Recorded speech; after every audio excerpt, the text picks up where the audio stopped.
For centuries, whispers have surrounded the Vatican's secret archives, a place spoken of in hushed tones by scholars, conspiracy theorists, and even a few brave clergy. Among its fabled contents, a map that leads to something not of this earth, something buried, sealed away, beneath layers of faith, politics, and fear. In 1972, a Jesuit scholar named Father Elias Marayetti vanished without a trace. Official Vatican statements said he had retired in seclusion, but leaked correspondences between cardinals suggested otherwise. In his final known letter, never meant for public eyes, he wrote only one sentence.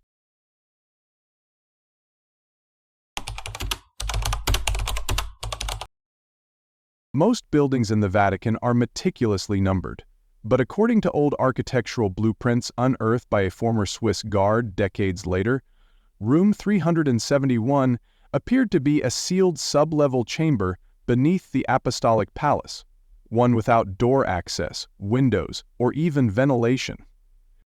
In 1999, a rogue researcher and former linguist for the Holy See, Dr. Caleb Vance, leaked portions of a translation he had been working on from a non-canonized apocryphal gospel found in the archives. He believed the gospel was linked to an ancient order of architects, not builders of temples or cities, but of memory. They called themselves umbrescopentes, the shadow carvers. These were not stonemasons or engineers, these were minds tasked with designing containment structures for knowledge that could not be destroyed, only buried. One such structure, Room 371. To enter, one must forget the name of God. To leave, one must remember it differently. These cryptic instructions were engraved in Latin on a hidden support beam beneath the papal study, unearthed during maintenance after a minor earthquake in 2001. The Vatican officially dismissed it as a hoax. But what caught Vance's attention was the phrase, "To leave, one must remember it differently." What could that possibly mean? As it turns out, Room 371 wasn't just hidden physically. It was designed to fracture memory. Documents recovered from a defrocked archivist's safe house in rural Portugal included journal entries from test subjects, detailing memory loss, temporal displacement, and, in one case, the belief they had spoken with an entity claiming to predate humanity.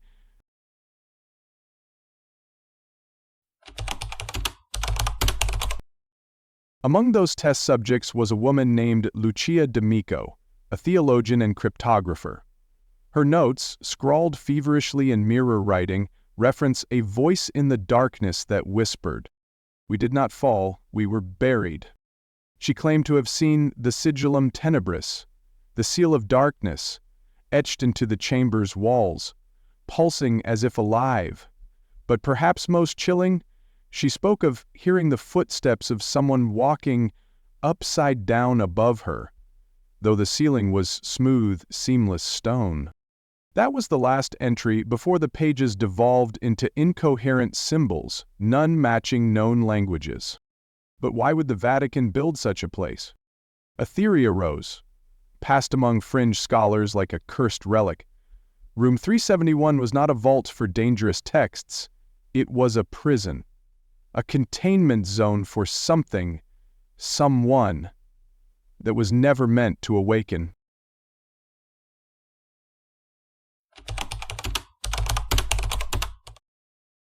In the early 1400s, during the Avignon papacy, there were rumors of a pope who was erased from official history. No records, no tomb, no canonization. Only fragments remain, like the Vita Obscura, a banned biography hidden in the personal library of Pope Sylvester IV. In it, there's a chilling line. The man who wore the ring was not chosen by God, but by the thing beneath the stone. Could this pope have been the first key-bearer to Room 371? According to the Vita Obscura, he wore a ring not of gold, but of a blackened metal that hummed near salt, a ring supposedly melted and reforged from a star that fell to earth in Antioch 312 AD, witnessed by Roman soldiers before Constantine's vision of the cross. A footnote in the manuscript reads, "What does it whisper? And if this pope was chosen by something beneath the Vatican, what is it trying to control or conceal from the world?"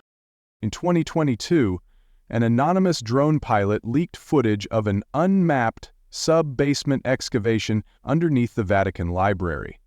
In the footage, an iron door marked only with 3 concentric circles could be seen before the feed was abruptly cut. The uploader, who went by the handle Veritas Obscura, has since gone dark, his channel deleted, his email account scrubbed, but not before one final message was posted on a forgotten forum.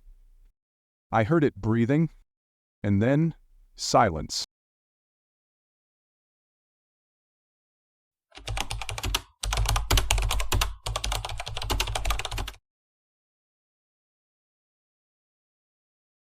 The video feed of the drone's last transmission had disappeared, vanishing into the ether before anyone could trace it, but the brief glimpse of the iron door with the concentric circles, the unmistakable markings of the architect of shadows, lingered in the minds of those who had seen it.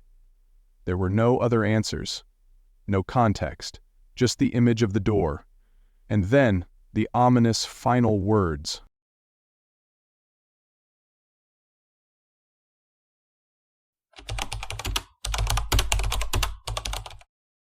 As cryptic as the drone footage was, it was the audio that had many researchers puzzled.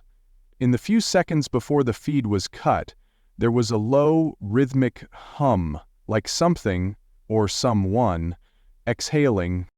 When reviewed frame by frame, the footage revealed something more disturbing. At the top of the iron door, where no camera should have captured, an ancient script was etched into the stone. Strange symbols, not resembling anything found in Latin or any known language, but undeniably ancient. And the most terrifying part? The symbols moved. At least, that's what the video editor claimed. The strange patterns seemed to shift, like they were waiting for something. The first significant lead came when Dr. Sarah Livingston, a scholar of forgotten languages and ancient scripts, was asked to analyze the symbols. In her office, the light flickered and dimmed as she examined the video, and then, just as she noted the symbols, something remarkable happened. The door's markings appeared to be mimicking the movements of a living thing. "I think," she said, "these aren't words. They're expressions. An entity's markings, not of this world, trying to make contact."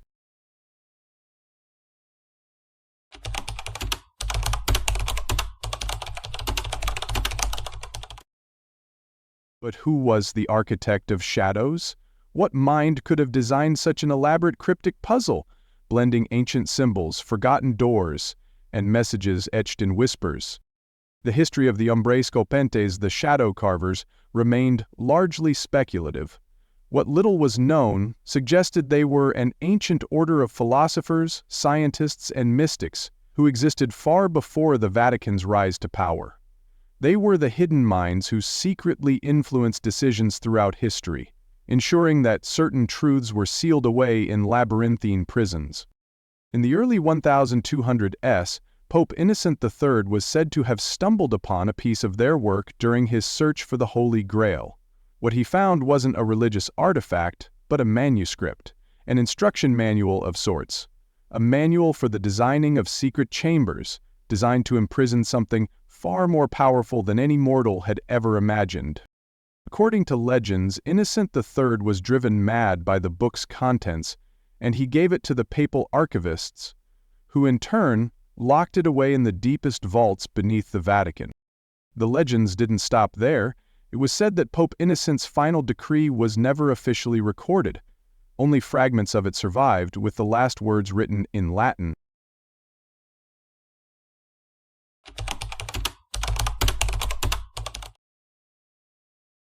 Dr. Livingston's breakthrough came when she traced the strange symbols back to one obscure source, an ancient key. This key wasn't a typical piece of metal, but an artifact from the lost kingdom of Tartaria. a civilization erased from the world's history books. Their disappearance had been blamed on everything from natural disasters to warfare. But the truth was far darker. The Tartarians were said to have been guardians of something extremely old, something so powerful that their entire civilization had to be wiped from memory to protect it.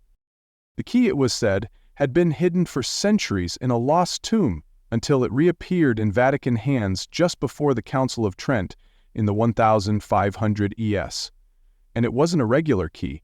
According to legend, it had the ability to unlock mental doors, giving access to memories and knowledge beyond human comprehension. Dr. Livingston believed that this key was connected to the iron door under the Vatican Room 371, but the door was not simply physical. It was designed to unlock the minds of those who entered, and those who passed through it would never be the same.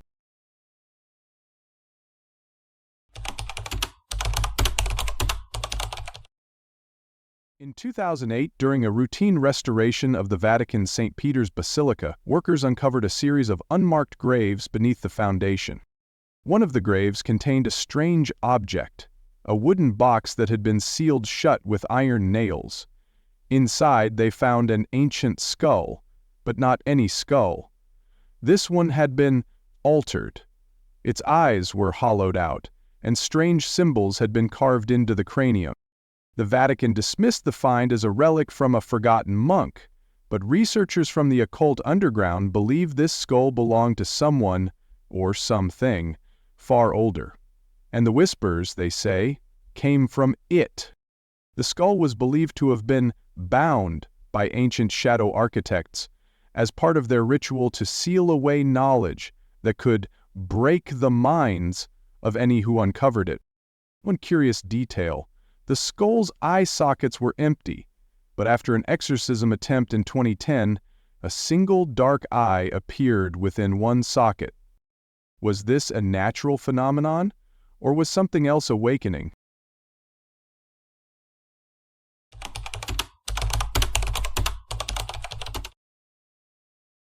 In 2015, a former Swiss guard revealed a shocking piece of information. Pope Sylvester IV's ring, the one thought to be lost to history, had resurfaced. It was said to be in the hands of a secret society operating within the Vatican, and it was rumored that the ring had been melted down and reforged, not into jewelry, but into something far darker. A key that could unlock the heart of Room 371. As the story goes, Sylvester IV had been the first pope to wear the ring after its transformation. He had been the one to unlock the doorway, revealing the secret beneath the Vatican. But that truth came at a cost. Sylvester IV vanished from history just days after entering the vault. Could this be the final key, the last piece of the puzzle? If so, what happens when someone finally opens Room 371?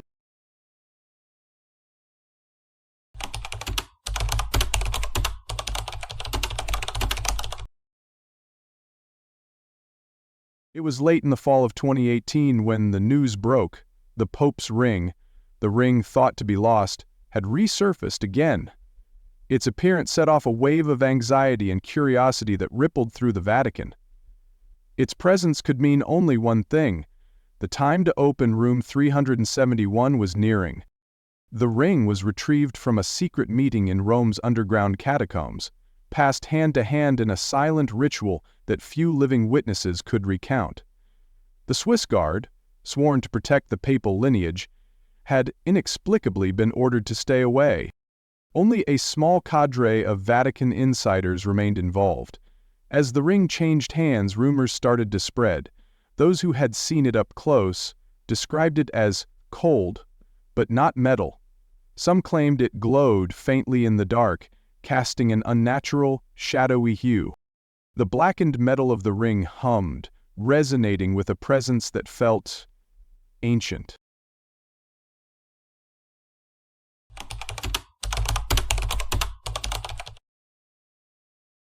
Dr. Sarah Livingston, the scholar who had first begun unraveling the significance of Room 371, received a message, a single encrypted email with no return address. Inside was a video clip that seemed to be a continuation of the drone footage she had seen years earlier. But this time, the camera was different. It was aimed straight at the iron door. In the video there was no sound, only the visuals of the door as it seemed to shift, becoming more alive. But that wasn't the terrifying part. As Dr. Livingston watched, she realized the markings on the door weren't static. They were now moving faster, almost as though they were trying to communicate, perhaps with someone or something just on the other side. At that moment, the screen went black, and a single line of text appeared. "The time is now. It is waiting. The key holder must choose."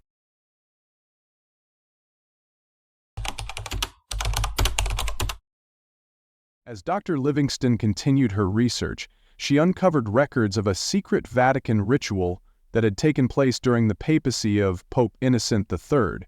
In the ritual, it was said that the first pope to wear the ring of the Architect of Shadows was instructed to choose wisely. The choice wasn't about who would enter room 371, but rather who would remain outside. It was clear from the texts that those chosen to enter the secret chamber were never the same once they came out, or never returned at all.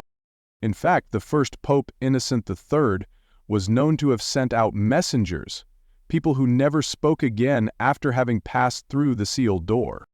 Their minds, it seemed, had been fractured by whatever was hidden beneath. What exactly was contained in room 3.71? The answer, it seemed, was connected to a memory, but not any ordinary memory. No. This memory could rewire consciousness itself. It could rewrite time.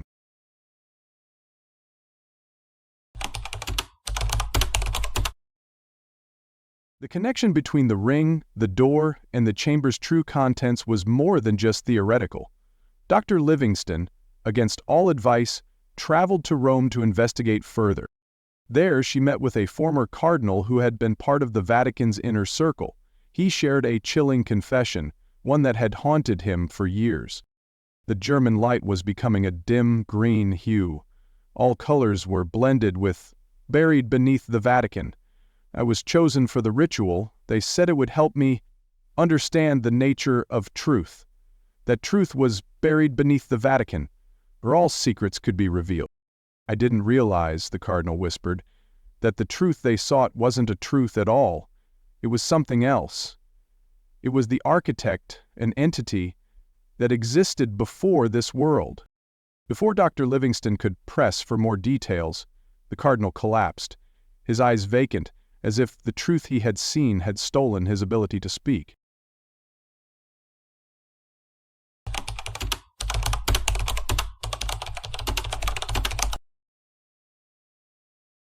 As she delved deeper, Dr. Livingston found a connection between the architect and the ancient Tartarian civilization, lost in the mists of time. The Tartarians were said to have harnessed time manipulation, a power so great that it was sealed away from humanity to prevent temporal anomalies. The question remained, why had the Vatican chosen to guard these dark powers for so long? There was a time-locking mechanism embedded into the design of room 371 designed to ensure that the door would only open when specific celestial events occurred. According to ancient records, this event was supposed to align with the return of the celestial serpent, a phenomenon marked by a rare planetary alignment when the darkness between the stars would be at its strongest. The alignments would occur in 3 phases, each corresponding to a period of human history. The first alignment had taken place in the early 1400s, when Pope Innocent III had begun his descent into madness. The second had taken place during the height of the Inquisition, just before the Vatican archives were secured and sealed. And the final, most dangerous alignment was expected to occur in 2023, the very year Dr. Livingston had received the cryptic message.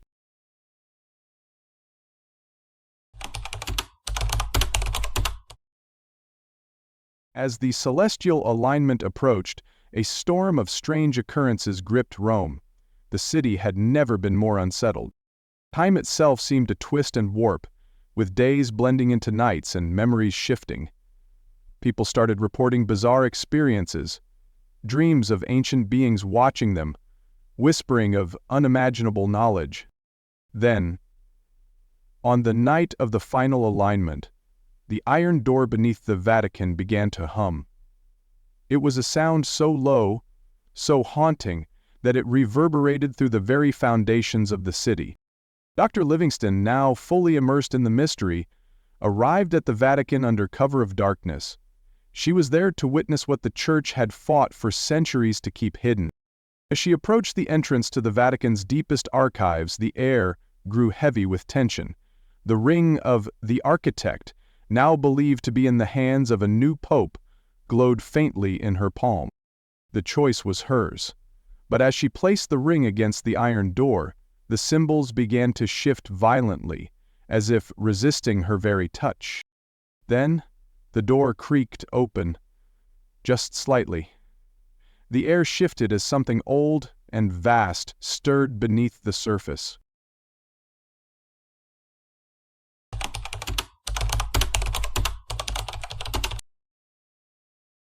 The door to room 371 groaned as it opened. Just a crack. Enough for Dr. Sarah Livingston to feel the cold, oppressive air that leaked from the chamber. It wasn't the cold of stone or iron, it was something else. Something unnatural, like the breath of a forgotten being trapped in an eternal slumber. For a moment, the silence was unbearable. The city of Rome seemed to hold its breath, waiting for the inevitable. Dr. Livingston stood before the door, the ring of the architect still clutched in her trembling hand. Its faint glow illuminated the dark chamber beyond. The stone floor, worn and cracked with age, stretched out like a forgotten tomb. But there was no sound, no movement, only the haunting hum, vibrating through the very air itself. The symbols on the door had stopped shifting. For now.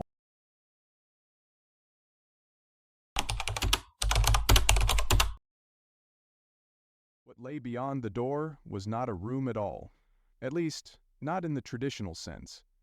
As Dr. Livingston stepped through the threshold, she was struck by the overwhelming sense of space. But there were no walls, no ceiling, no floor. Instead, the space seemed to stretch into infinity, like a horizon that was never meant to exist. It was as though the room was suspended between realms, not confined by time or space, but by something far more sinister, the will of an architect who had designed this space to defy everything known to the world.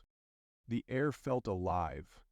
It was heavy, thick with the scent of ancient dust and decay. Yet there was something else, something primal, hovering just beneath the surface, a sense of intelligence, of awareness. Dr. Livingston's breath caught in her throat as her eyes adjusted to the dim light. At the far end of the room, she saw a shadow, a shifting, writhing mass that seemed to ripple like liquid darkness. It wasn't just a shadow, it was a being, a presence, that stretched across the room like the remnants of some long-lost god, its form constantly changing, never fully settling. It was ancient and vast, far older than anything she had ever encountered. This was the architect of shadows?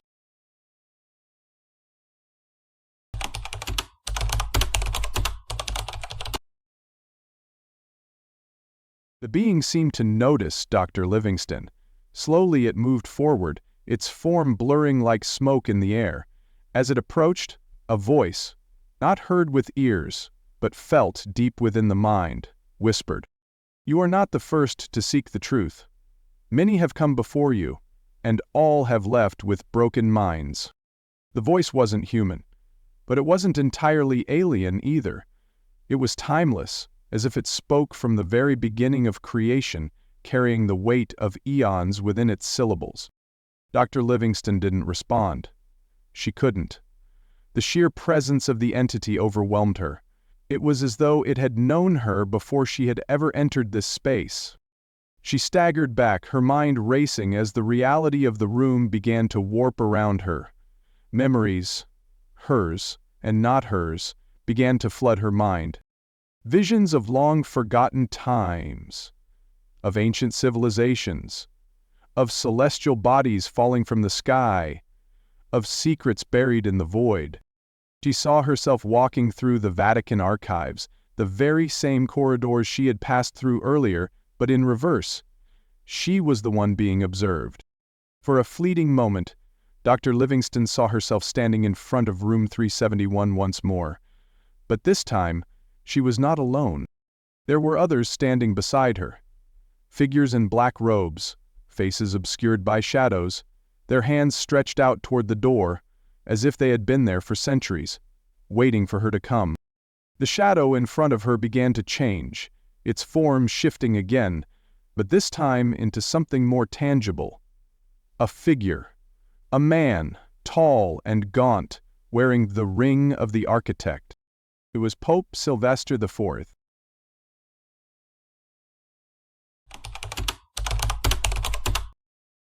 Dr. Livingston gasped. How could this be? Sylvester IV had vanished centuries ago. The only records of his existence were those strange fragments from the Vita Obscura, the lost biography that had been buried in the Vatican. And yet, here he was, not as a memory, not as a phantom, but as a living entity, or something that appeared to be. Sylvester IV raised his hand, and the shadowed room seemed to respond. The very air vibrated, and the walls, if they could be called walls, began to pulse, revealing fleeting glimpses of other places, other times. For a moment, Dr. Livingston saw a vast library, a place filled with endless rows of books, some of which seemed to glow with an inner light. In the center of the library, a great tome was open, its pages covered in symbols, the same symbols she had seen etched into the walls of the Vatican archives. But then the vision shifted again. Now she was standing in front of a door not unlike the one she had just passed through, but this one was unfamiliar, far older. And through the crack in the door she could see nothing, only a vast, endless void. Pope Sylvester IV's voice echoed in her mind. What you seek is not knowledge, it is the doorway to oblivion.